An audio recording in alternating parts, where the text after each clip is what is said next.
Plastic. Plastik. Plastik. Plastik. Plastik. Plastik. Plastik. Plastik. Plastic. Ini plastik, ini plastik, ini plastik, ini juga plastik. Semua yang saya tunjukkan ini adalah beberapa jenis plastik yang sering kita lihat dan kita gunakan. Plastik adalah bahan buatan manusia yang digunakan secara luas dalam kehidupan sehari-hari. Secara ilmiah, plastik ini terbuat dari senyawa kimia yang sebagian besar berasal dari minyak bumi dan gas alam.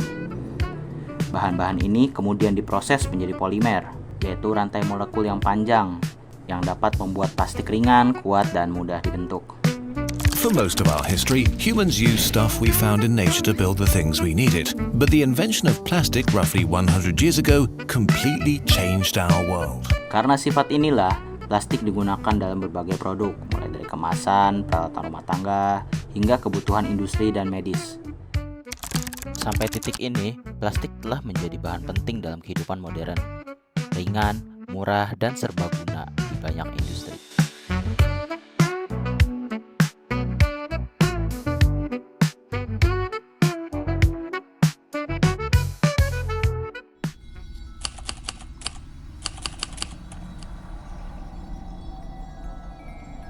Siapa sangka plastik akan menyebabkan masalah sebesar ini.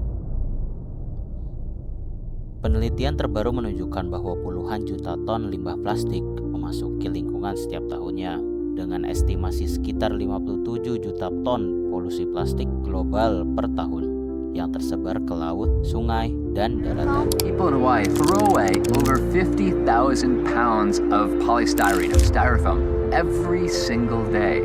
Hawaii as a state is the highest per capita user of styrofoam. It's next to impossible to recycle styrofoam. It's just economically infeasible. Selain itu, hanya sebagian kecil limbah plastik yang benar-benar didaur ulang.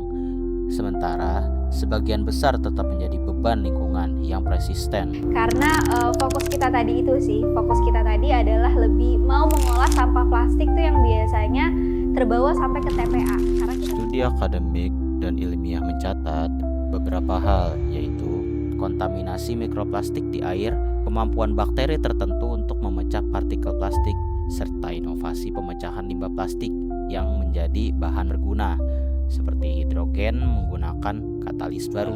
Lingkungan hidup yang rusak, kebersihan lingkungan yang sudah tercemar, dan kelaparan dari Sabang hingga Merauke. Ini bukan sekedar menakuti. Jangan salahkan negeri jika nanti hidup tak semudah yang kita bayangi. Selamat menyaksikan Kolaborasi untuk Negeri. Menurut penelitian yang dipublikasikan oleh Scientific Reports pada tahun 2024, penelitian ini menemukan bahwa partikel mikroplastik dalam darah manusia dan menganalisis hubungan partikel tersebut dengan indikator koagulasi darah menggunakan spektroskopi.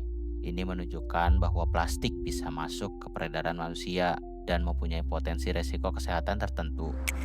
What our future gonna be like? Whether you get to see healthy turtles, whether you get to see a healthy ocean. Selanjutnya, menurut penelitian yang dipublikasikan oleh ANNUR, Jurnal Kajian dan Pengembangan Kesehatan Masyarakat, pada tahun 2025, ini adalah kajian literatur berbasis 7 artikel ilmiah yang menunjukkan bahwa mikroplastik terdeteksi dalam tubuh manusia, termasuk dalam darah dan saluran pernapasan, mempunyai potensi memicu stres oksidatif, inflamasi, serta gangguan organ, sekaligus berdampak negatif pada ekosistem. Beginilah penampakan lautan sampah di Sungai Citarum di kawasan Batu Jajar, Kabupaten Bandung Barat, yang dijuluki The New Ocean Tropis. Terlihat lautan sampah membentang sepanjang 3 km di aliran Sungai Citarum yang biasa disebut warga dengan Jembatan Babakan Sapan atau BBS. Menurut penelitian yang dipublikasikan oleh Microplastic and Nanoplastic pada tahun 2024, penelitian ini mendeteksi dan mengukur mikroplastik dan nanoplastik di dalam darah manusia, memberikan bukti kuantitatif keberadaan plastik halus di dalam tubuh dan membuka diskusi tentang paparan plastik pada manusia secara umum. Plastic has long ceased to be a revolutionary material. Instead, it became trash. Coffee cups, plastic bags, or stuff to wrap a banana. We don't think about this fact a lot. Plastic just appears and goes away. Unfortunately, it doesn't. Kesimpulannya, mikroplastik tidak hanya hadir dalam lingkungan luar, tetapi terdeteksi juga dalam tubuh manusia, termasuk dalam darah. Ini juga mempertegas fakta bahwa masalah polusi plastik bersifat sistemik dan multidimensi.